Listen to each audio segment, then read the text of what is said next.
Bismillahirrahmanirrahim. Assalamualaikum warahmatullahi wabarakatuh. Kembali lagi di Sayyid Hussein Channel dalam program Fit Your Faith. Dan pada kali ini kita akan membahas tentang tafsir Al-Qadar. Jadi gimana Habib? Kelanjutan dari tafsir Al-Qadar yang di episode sebelumnya. Bismillahirrahmanirrahim. Alhamdulillahirabbil ala sayyidina Muhammadin wa alihi wa sahbihi ajmain. Ya, kita udah bahas tentang Nabi ketika Isra dan Mi'raj bertemu dengan Israel. Nah, Allah berfirman di surat Al-Mulk ayat 2, Bismillahirrahmanirrahim, alladzi khalaqal mauta wal hayata liyabluwakum ayyukum ahsanu amala wa huwal azizul ghafur. Dia menjadikan mati dan hidup. Liyabluwakum, dan supaya dia menguji kalian, menguji kamu, siapa di antara kamu yang lebih baik amalnya. Dan dia Maha Perkasa lagi Maha Pengampun. Bukan aksaru amala, bukan banyaknya amal, tapi Allah di sini disebutnya ahsanu amala, yang paling baik amalnya. Dan diuji halakal mauta wal haya. Tujuan kita hidup diantaranya apa? Mana paling baik amalnya? Dan Allah nyebutnya mati dulu baru yang hidup. Dia tiada menjadi ada, menjadi tiada lagi, pindah alam ke alamul barzah, baru ke alam akhirat. Jelas ya? Ayat ini membuktikan bahwa kematian dan kehidupan termasuk makhluk Allah. Karena itu satu tugas malaikat maut adalah mencabut ruh. Selain Allah semua makhluk. Al-Quran itu makhluk apa bukan? Makhluk. Makhluk. Selain Allah semuanya makhluk. Malaikat ini memiliki derajat kedua dibandingkan dengan malaikat Jibril. Dan terdapat pula malaikat yang diberi wewenang untuk memberi kehidupan yang dinamakan ruh atau malakul hayah, malaikat pemberi kehidupan. Tadi Israel malaikat maut atau malaikat menyebut nyawa. Ruh di sini malaikat memberi kehidupan. Difahami nggak? Jadi ngasih hidup sama yang nyabut tuh beda jenis. Di surat Al-Isra 85, Bismillahirrahmanirrahim, wa yas'alunaka anir ruh, dan mereka bertanya kepadamu wahai Rasulullah tentang ruh. Katakanlah wahai Rasul, kulir ruhi min amri rabbi, ruh itu semua urusan Tuhanku. Wa ma utitu minal ilmi illa qalila, dan tidaklah kamu diberi pengetahuan melainkan sedikit. Mereka tanya padamu wahai Rasul tentang roh, katakan roh itu urusan Tuhan. Seperti apa roh itu nggak tahu. Difahami? Ruh min amri rabbi. Wa ma utitu, dan kita dikasih ilmu ini apa? Sedikit. Maksimal kepintaran manusia itu berapa persen sih? Ya sudah, sedikit itu. Wa ma utitu, kita semua dikasih ilmu, tapi sedikit semuanya ilmu itu. Kepintaran manusia sekian, ya sudah, sedikit. Karena bagaimana ruh ini yang abstrak mau digambarkan ke manusia yang nalar manusia tipis. Dia non materi kan, bagi zat Tuhan. Jelas. Nabi ditanya, semoga aku menjadi tebusanmu. Bukankah yang dimaksud ruh tersebut adalah Jibril? Nabi bersabda, Jibril termasuk para malaikat, sementara ruh adalah makhluk yang lebih agung dari malaikat. Karena nyebutnya apa? Malaikatu waruh. Ada yang berpendapat ruh itu adalah Jibril. Padahal bukan. Jibril bagian dari malaikat. Bukankah Nabi bersabda, Allah berfirman turunnya para malaikat dan ruh. Kan tadi al-malaikah, ada alif lam, berarti seluruh malaikat. Difahami? Seseorang menemui Rasul bertanya kepadanya tentang ruh. Bukankah ia ruh adalah Jibril? Rasul bersabda kepadanya, Jibril termasuk para malaikat, sementara ruh bukan Jibril. Nabi mengulanginya berulang kali pada orang tersebut. Kemudian Nabi membaca ayat surat 16 ayat 1 sampai 2, telah pasti datangnya ketetapan Allah, maka janganlah kamu minta disegerakan datangnya. Maha suci Allah dan maha tinggi dari apa yang mereka persekutukan. Dia menurunkan para malaikat dengan ruh. Kemudian Nabi melanjutkan, sementara ruh bukan malaikat. Ruh bukan malaikat. Kemudian di surat 78 ayat 38 Allah berfirman, Bismillahirrahmanirrahim, yauma yakumur ruhu wal malaikatu saffa. Pada hari ketika ruh dan para malaikat bersaf-saf, berdiri bersaf-saf. La yatakallamuna illa man adzina lahur rahman wa qala shawaba. Mereka tidak berkata-kata kecuali siapa yang telah diberi izin kepadanya oleh Tuhan yang Maha Pemurah dan dia mengucapkan kata yang benar. Malaikatu yauma yakumur ruhu wal malaikatu, berarti dua, ada ruh dan malaikat. Akhirat ini ketika digambarkan, la yatakallamuna, enggak ada yang bisa berkata kecuali dapat izin. Nanti orang di akhirat enggak ada yang bisa ngomong. Ketika mau dikunci, ketika enggak dikunci, mau ngomong harus yang dapat izin. Yang boleh ngomong yang benar. Wa qala shawaba yang benar, benar akidahnya, benar syariatnya, benar semuanya. Berarti harus orang suci pilihan Allah. Dalam kitab Ad-Durrul Mansur oleh Imam Suyuti, jilid 8 halaman 399. Terbitan Darul Fikir, cetakan tahun 1993. Dari Ibnu Abbas bahwa Nabi bersabda, ruh adalah pasukan dari para pasukannya Allah. Bukan termasuk para malaikat, kata Nabi. Mereka memiliki kepala, kedua tangan dan kaki. Nggak tahu gimana, tapi kepalanya apa exactly kayak kepala manusia, tangannya kayak tangan manusia, atau kakinya kayak kaki manusia, kita belum paham. Difahami ya, tapi di ruh itu bukan malaikat, dan dia pasukan dari pasukannya Allah. Ini dalam kitab Durrul Mansur oleh Imam Suyuti. Difahami. Di antara tugas ruh, kita akan bahas tugas-tugas ruh apa. Pertama, ruh adalah sumber kehidupan.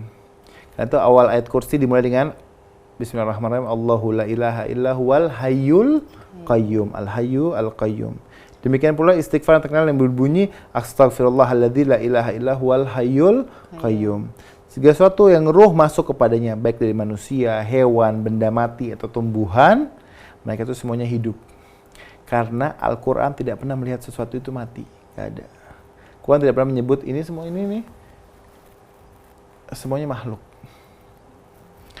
Surat Al-Isra 44, Allah berfirman, Yusabbihu lahu samawatu wal ardu wa man fihinna wa in min syai'in illa yusabbihu bihamdih. Walakin la yafqahuna tasbihahum innahu kana haliman ghafura.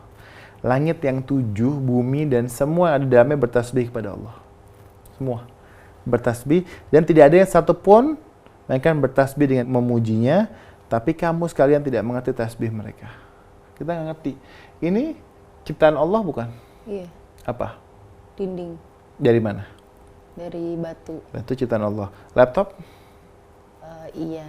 Besinya. Besi. Wa nazzalal hadid, kata Allah surat Al-Hadid, Allah firman, dan kami turunkan besi. Ketika digali itu turun dari langit. Al-Quran tidak pernah menyebut semua ini benda. Tapi makhluk. Makhluk. Surat 24 ayat 41 Allah berfirman, Bismillahirrahmanirrahim.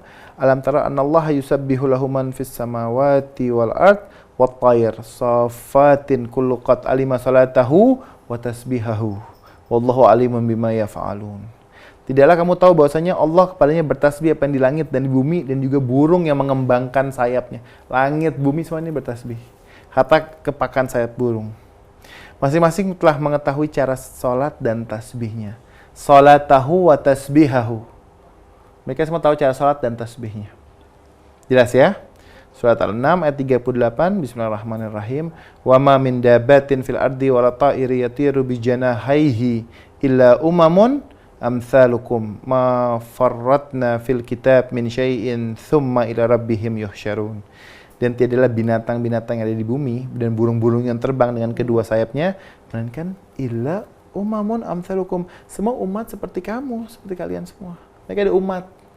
Umat manusia, umat jin, umat hewan, umat burung, umat yang diunggas apa, yang mamalia apa, yang bertelur apa, yang beranak apa, yang bertelur dan beranak itu apa?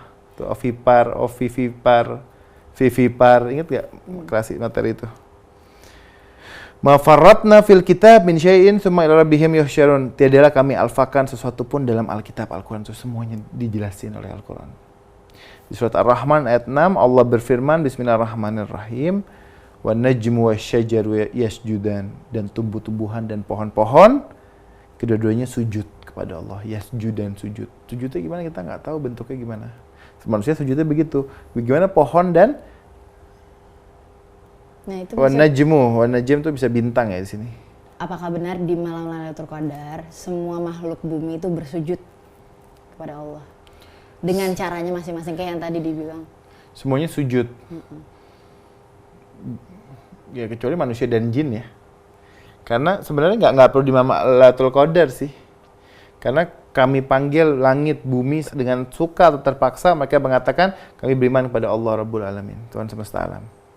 Kecuali dua, manusia dan jin. Allah kasih pilihan. Famin homan aman, wamin homan kafar. Di antara mereka ada yang beriman, di antara mereka juga ada yang kafir.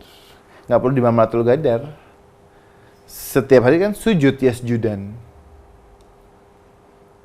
Difahami ya? Ini kisah-kisah diriwayatkan ketika Rasul berperang di kawasan Tabuk. Beliau diikuti oleh ribuan sahabat selain para pembantu mereka. Kemudian beliau melewati sebuah gunung yang meneteskan air dari atas ke bawah, bukan dikarenakan banjir. Para sahabat berkata, alangkah uniknya tetesan air gunung ini. Nabi bersabda, gunung tersebut menangis. Para sahabat bertanya dengan penuh keheranan, apakah mungkin gunung bisa menangis? Nabi bersabda, apakah kalian ingin mengetahui penyebabnya? Mereka menjawab, iya wahai Rasulullah. Nabi bersabda, wahai gunung, apa gerangan membuat engkau menangis? Gunung tersebut menjawab dengan bahasa yang fasih, yang soalnya terdengar oleh para sahabat. Ya, wahai Rasulullah, guruku Isa bin Maryam membaca kitab suci yang berbunyi, api neraka yang bahan bakarnya manusia dan batu. Di Quran juga ada. Maka jika itu aku menangis karena aku takut termasuk menjadi bagian dari batu tersebut. Lalu Nabi berkata, tenanglah karena kamu bukan termasuk dari batu itu. Sebab yang dimaksud batu dalam ucapan Nabi Isa adalah al-kibrit, sejenis belerang. Kemudian seketika itu juga mengeringlah tetesan air dari gunung tersebut dan tidak tampak lagi bekas tetesannya. Serta kelembapan yang pernah ditimbulkannya hilang semua itu, jadi kering lagi. Ya, dia makhluk. Quran tidak pernah menyebut mereka itu benda. Dalam kitab Sahih Bukhari, jilid 12 halaman 333, dari Yahya bin Sa'id berkata telah mengabarkan kepadaku Hafs bin Ubaidullah bin Anas bin Malik bahwa dia mendengar Jabir bin Abdullah berkata, dahulu Masjid Nabawi, tiang-tiangnya dibuat dari batang pohon korma. Dan apabila berkhutbah, Nabi berdiri pada satu batang pohon korma tersebut, jadi seperti kayak nyender. Atau mungkin berpegangan.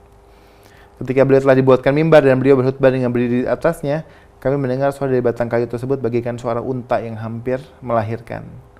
Lalu Nabi datang menghampirinya, kemudian meletakkan tangan beliau pada batang kayu tersebut, hingga akhirnya batang kayu itu terdiam. Jadi batang kayu itu seperti menangis, sedih. Karena Nabi meninggalkan senderan itu atau tempat pegangannya karena sudah dibangunkan mimbar yang baru. Dan terakhir mungkin sebagai penutup di episode ini, diriwayatkan dari Ummul Mukminin Aisyah, suatu hari Rasulullah datang ke tempatku dan beliau berkata kepadaku, wahai Aisyah, cucikanlah 2 kain ini, baju Nabi. Lalu Aisyah bertanya, wahai Rasulullah, kemarin aku telah mencucinya. Nabi menjawab kepadaku, apakah engkau tidak tahu bahwa pakaian itu bertasbih kepada Allah? Pakaian ini bertasbih kepada Allah, dan apabila kotor, maka berhenti tasbihnya.